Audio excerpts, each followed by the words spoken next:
an information fɔlɔ min sɔrɔ ko jatigɛwale mɔgɔw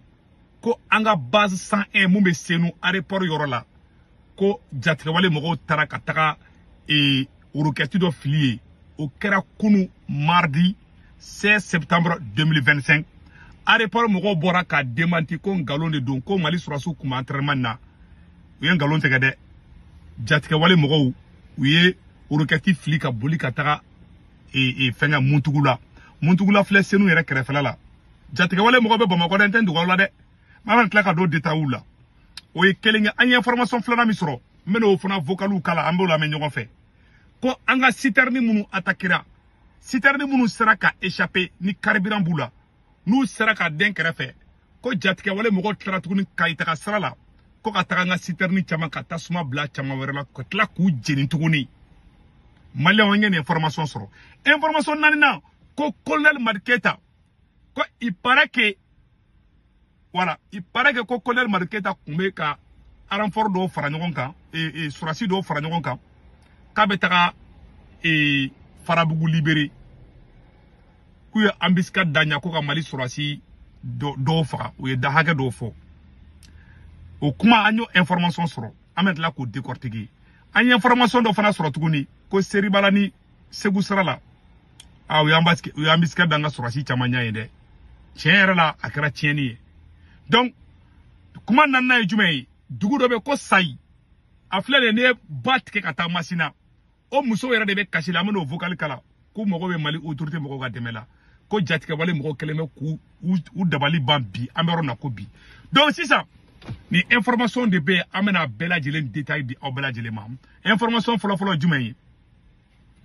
ko jatigɛwale mɔgɔw ye roquette u ye roquette de fili an ka kan base min bɛ ko base 101 n'a filɛ aéroport côté yɔrɔ fanfɛ la an ka sɔrɔsiw ka yɔrɔ in na ko u ye roquette de fili ye ka boli c'est à dire que a ma kɛ a t'i n'a fɔ ko jatigɛwale mɔgɔw ko ni Mali sɔrɔsiw ye combat kɛ o ma kɛ dɛ u ye roquette de fili parce que u bɛ Bamakɔ n b'a fɔ maliyɛn bɛɛ ka faamuya maliyɛn cɛ n'a muso denmisɛnnin makɔrɔba Bina Jara ka mɔgɔw bɛ Bamakɔ kɔnɔ bi Bamakɔ côté min bɛ yen nɔ senu côté min na ka taga fo Muntugula u bɛ yen a ye renseignement ta a ye taga renseignement ta n m'a fɔ u ka taa wari di mɔgɔ dɔw ma k'u bila nkalon tɛgɛ la dɛ parce que u fɔrɔlen d'u la ne Segu Tunkara d'a fɔ n ɲɛna u bɔra u ko tiɲɛ t'a la armée yɛrɛ ye communiqué fɛngɛ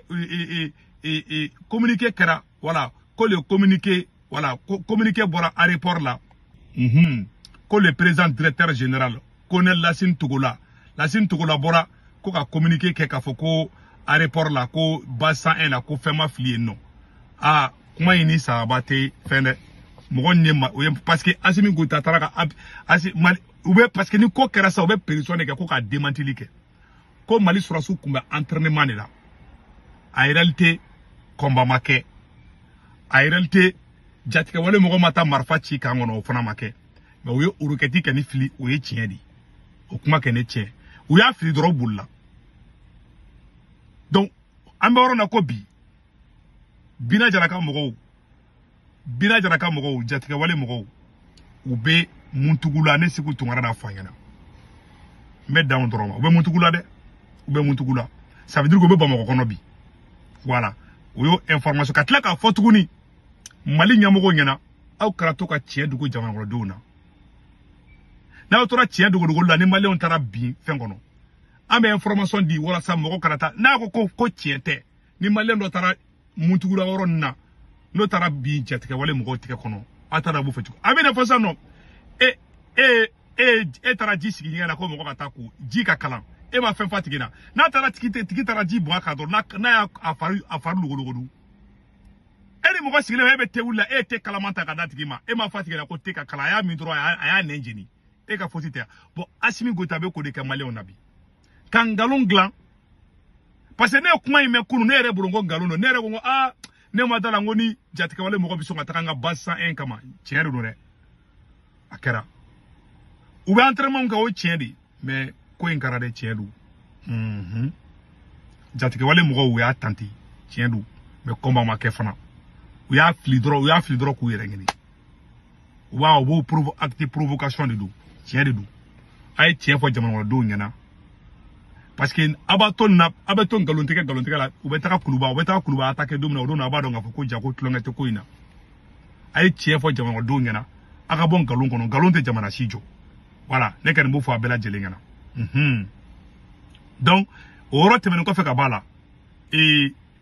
amena munya fo mallew ngena colonel anya information flana mi soro o ye kayita ka sarala mena vocali kala mali ambe jenga vocal na menyo fe chauffeur do ka vocal nyo soro shuina hala mame vocal flani je pense que j'ai les vocales là ici voilà vocal flé malien bela jenga vocal na me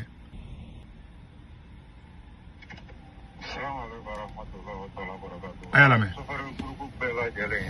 ni mo men kona gani on vocal la me aya chare no ma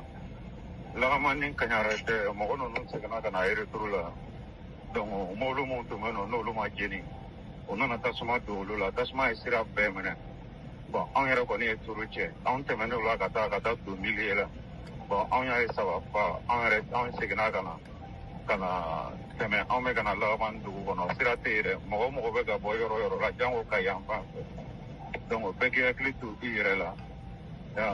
tasuma isira be mena ma pa ma bon we yere dumbe even up to miliela ma pa ma supera na manogo donc ko pega ke basiki karamo e ka si en orola a chare nyogo ma bon angeni vocal soro anye vocal soro ku tigara katala ngamane bon angeni afana soro to ba nya kala donc on va essayer de voir ça ne fana information mo mi a cinema chauffeur de dou chauffeur de la cinema ou germa dati fala de ngo fa kada ou gagner vocal cinema voilà donc makala on va vérifier parce que ante kuma ka mo jatike ambe information didi wala sa mo kana bin piège kono parce que tien fo kera di faso de njuguya yi galon tike de kera faso de nyumaya yi o ma deli ka die galon hali korade kono galon haram yalendu angene ambe information min di na madamu na ma fa madawla on va vérifier nyon fait mais nandale memuna on va fo ngandale mbula de ko soro nyo seke parce que ngeni vocal soro shu na de ko voilà donc o te ben ko fe ka bala on va fo malé ngena et il paraît que ko colonel Marketa malien bela jele maro colonel Marketa ka kumbe fe ka taka farabu libéré malien il paraît que kaka mogo do sara de il paraît que nga fo ka daka kaka mogo do sara ame ko seke ame ka ko seke ne yara dara foro mun ngira wul ko ne ba ko tiere dunde mais ama ban nanga conclusion tire la oro na mbo fanyana quoi katla ka fanyana surasi parce que nda chien folo yi ima surasi chama be uta renfort chama soro parce que surasi tlanche be ou banembe kute keleke tant que général ne masagara be kasula tant que général Abbas Tambele be kasula mali armée te nyasuma soro keleke oro nshila ne da fana no nyasuma soro ka shibon teke kono surasi tlanche be banembe kelema ema ni muntara renfortena aya remarqué dron Mouma taïta renfort not et John meta renfort keni et tara c'est à dire que Assimi armée divisée de quoi ne be ka kuma informer c'est ka malien be ka kuma na me Assimi armée divisée di voilà la vérité tant que ne masakara muso be kasola ne masakara be kasola Abbas Tam général ne masakara be kasola général Abbas Tam le be kasola tant que luma bla Assimi te nyaye ko ina ne de fleka fana système de sabotage chaman kelendo même au sein de l'armée ayordo be net se ko lu di quoi net au fort parce que Mali armée kadni ne re sumo bare be armée là donc net se ka wallahi ko be ni Mali on bora kalama do be so nga kasi shuina billahi tallahi Assimi ka donner fait dia be fodi Assimi ka conseiller Koulouba et je m'excuse et Assimi fait un conseil supérieur de la défense misiki français doba la ne de afangena nta chef fola me kuma français dobe conseil supérieur de la défense ina awasimi gotani banda o kelemeka ko do ferege dugola metla ko vidéo ko matla ko enquête la libi metla ka bono sekera wi donc malien angeni yoro soro o temene ko fe ka bala sai marala aya esa ko kai kutara sitar mu jeni kai yara be soferu ka vocali me kutara ku e sitar ni febe kai sara la ku ya be jeni parce que sitar ndo kumbu fe ka ube kumbe fe ku do kana sitar ndo yi donc able me ka kuma nye Bina Jara dusu tobo. Ah, Bina Jara, abla mega ye Bina Jara la diminde.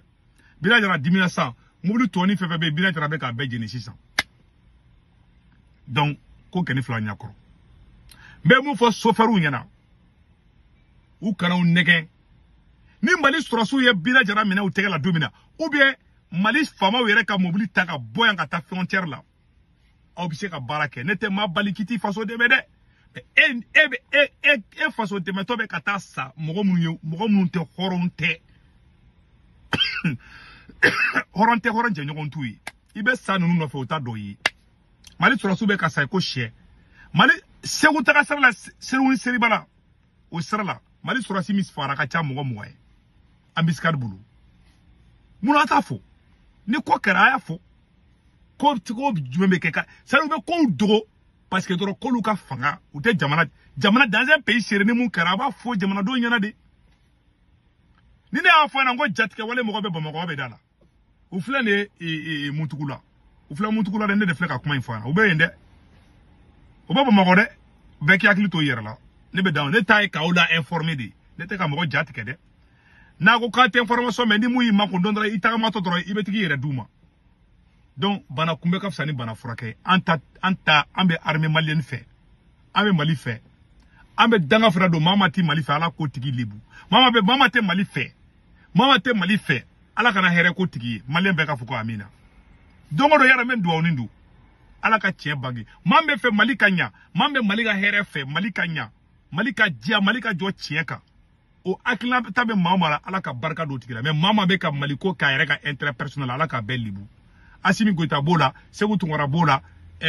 Bubu Mavel Jawara bola, Gandhi Malien bola, ou Bella Jeli, Mama Taye Yerekoi, ala kotigi libu. Mais dans drama. Donc si ça, on veut contenir information toi, ça y, vocal dobe mena vocal in karame jaka vocal na me refait. Ne vocali me, muso be kashila. A ku mako be demela de. Ne muso nga vocali me ane Segu Tungara nyaji bodoni. Amen. Ala kama kira kama. An me de ko muguna be amalema ayamene. Famo ayamene gama de la fe ala yere kama aribi abe chesiri na ko do faraka a chesiri no de ngaribi awni ba nyina fe akido fara chesiri nga bari amende kukuno dumini tanara sumatia natia I dokotoro so furatara mo bi bana tayro sitam gon mu ko na tukun me dum mu do marfa bi tiana ya aba ambe wende ko fama wo amma tari ala yere kama ala yere jati kama ayambe gol ala kala na rakla baraka koso nya sa zamana kuma kan Wala ko bo ko umbe sule ya bilari ya uze mbani asini sana komo anangi jamana de murumi kala je ala yere kama toro manga de manga ani be ko jirabi ango faso ango jamana ngo mali asimi kala je balo tamulu sapne tamulu turu tamulu na fe damulu boda tanye dula tanye dumo de mugo bana wanu do mugo mugo nyame ngala ko dum nganya kala ju kama ala saku sako tikiyala nyanga toro je ala Mother Al-Islamo, one song, the restaurant, like I do here. On a book of money. Sanata Jaraka one. Toro de Azia, Fangona Nanga, Ayara Nyabuyanama, Gatoro Bangadi, Fui Tambula, Balu Tambulu, Fui Tambula. Why the Guerabana no Marfachi, Dumu Marfachi, Lakana Uko Sabati, Ukama Guanuere. Asimaka Laje, Angamoka Laje, Ukipmazi Asimima. Ukake ala kama amed de ko bina ba surafana ta dawre jabutlila angon ne boraka no jirabi ma ukala janyu kangule mabbe ate dem sanu mamulo de minu se foira o beba kan bana bana afedi dokotor so tambulo fratang dokotor so kona natule ma di jero sisto o ko nyangi mai ka fo anye akala se kuma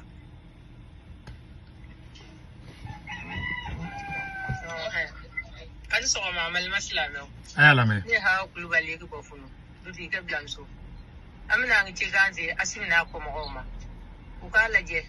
ukane menu gide mawyi an gwani an zage mayabi toro banga baluko bana toro so fratura amu layini min gufebi ukamage nu gide mawyi baluko bana yabi de foita mulo duguraya an zage mebi yeradi mo ko ni fara nyonga jara nya bunye na ma nga toro manga yabi suma ko yede an nafengo o toro kon manga yabi Galbi alisini ami wari ku fa amu dele uka ne menu gide moyi ala na rakira kama tiba ka ko so sallallahu muhammad voilà bara bana peu Donc malien a bela jere kuma nbe me sanno. C'est fini. Moi be fle. Nebe mu fo Mali sura so nyina. E o fra ngo ka Assimi genga boyi. Assimi tise ka Mali atise ka libéré. Wallahi atisi. Yara me ka kuma fo ateka dala. Na kada bi se ka Assimi to akuna problème fo itala. Ma tese quoi. Wallahi atisi. Ne le fle ka kuma infana. Me da on troma. Aya o fra ngo ka Assimi dégager ka boyi. Aka malien fra ngo kan munu be kasola ko lu bebla ka bo kasola. Ambe ka mbulu ngo manga Mali libéré. Tant que mogo be kasola Assimi te heresro. Tant que général Nema Sakara be kasola. Tant que général Abbas be da kasola. Tant que Bel le cerveau be kasola. Aras bat nunu ni rose paforo nunu be kasola. Na Assimi go ta heresro fangan kono aka fone segu tungora ma ko nyamogo den tato flani. Tant que nunu be kasola. Mali te suma Assimi bulu. Ni Mali ngo kuba konyon sense. Ambe tla kaye fen babula be tla katlana. Ala kana oke. Ala ka dusudi surasi halala doma u ka Assimi gen ka waldon bo kasola ambe kan bulu ngo manga Mali libéré Mali mago bo doron nabi parce que mu mangu na horonte wallahi bila horonte hali ala yere ka ali femu ka yare ma to don boy we hakani danga ka baradi Assimi go ta tise ka debe basabe yele kokola me turu tise ka yele kokola ne ara made barka bana ni go kiba to deme ni mi kolosa aka karabe yele elela fen bala ko foka ima solo ima dirpa solo e mangu ya soro dripa solo ko kaba Assimi ko do dora mangu ya soro hali sabe foko karsa be galon tige iba foko dripa solo fo do ba ko solo ntonjan ko dripa solo ko galo ha karsa be galon tige iba foko dripa solo solo iburna ko be club labi colonel Solomon Dambeli e ga crédibilité be tiara hali ko bonjour mo ko te dalabli hali dripa solo ko bonsoir mo ba ko ay est-ce que ko so ma da fela dite hali dripa solo ko tle bolé flé mo ba foko ay ko kalo de be so makay bet keri labi bet kera dripa solo labi ne be vocalu meneka ne be mo la ka doji et puis ne be kuma kelenya fo Malien den bela jelengana Amerique mi e première puissance wallahi ni jatike wale mogo nu ye menasi ke New York dongodu Amerique télévision so a radio so ou ba fo américain de nyana ayaw kolosi aw kana terrain tabi aw kana métro tabi aw kana bisi tabi an sigale be naka soro jatike wale mogo te fe ka attaque do ke New York kono mais ni Bamako do ba do mogo la ko do fradro ko Assimi ka fanga bebi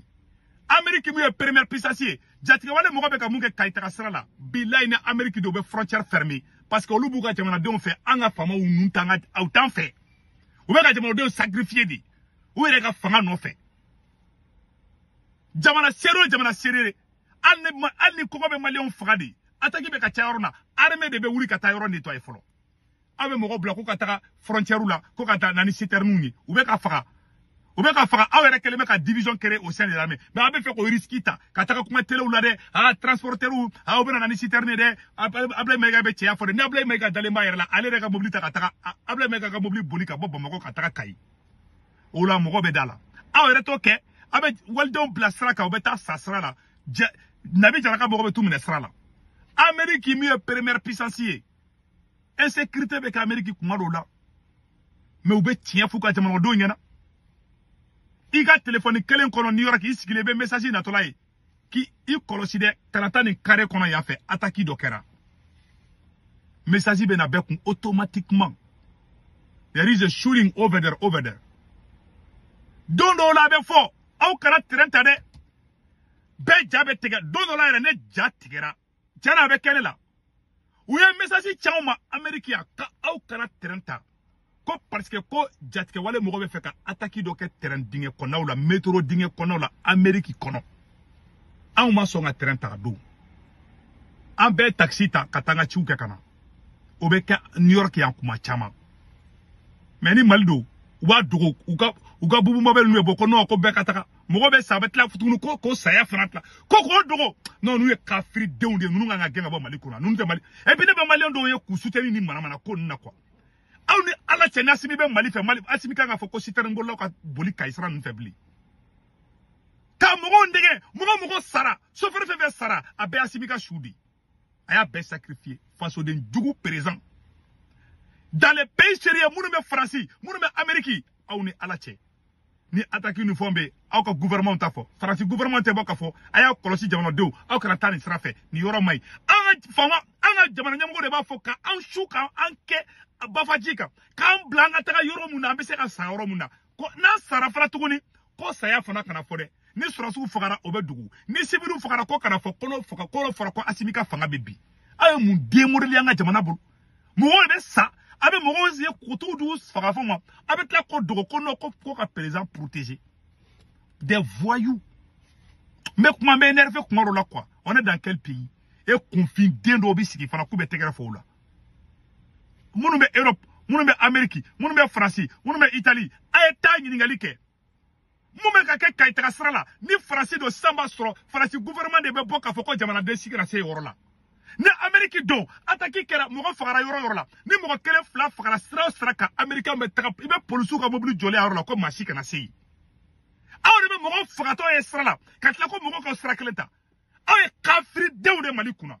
bilahi b'a fɔ bi mɔgɔ bɛ aw dɛmɛ nin fara a bɛɛ kafiriden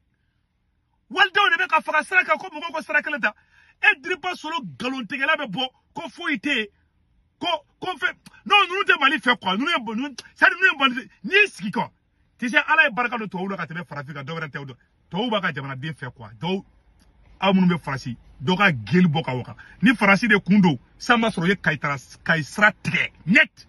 Kayi ka a ye hakɛ to u bɛ Kayi sira tigɛ de ka armée bila ka taa nettoyage kɛ mais ka surasi 20 bila dɔrɔn ko ka taa mɔgɔw fɛ a bɛ tila k'aw jɔ ne bɛ Amérique kɔnɔ yan ni hali marifa kisɛ kelen cira kare kɔnɔ o don bɛɛ maa si tɛ tɛmɛ a yɔrɔ la sira o sira k'a bɛ bɔ Amérique dugu la ka taa dugu dɔ la ni marifa cikan bɔra o sira bɛ tigɛ de fo o marifatigiw ka ɲini k'o yɔrɔ dɔn de mais aw de bɛ marifatigiw to sira kan ko jamanadenw ko sira kelen ta aw ye kafiriw de Mali kɔnɔ aw tɛ Mali fɛ mɔgɔw de bɛ kafiri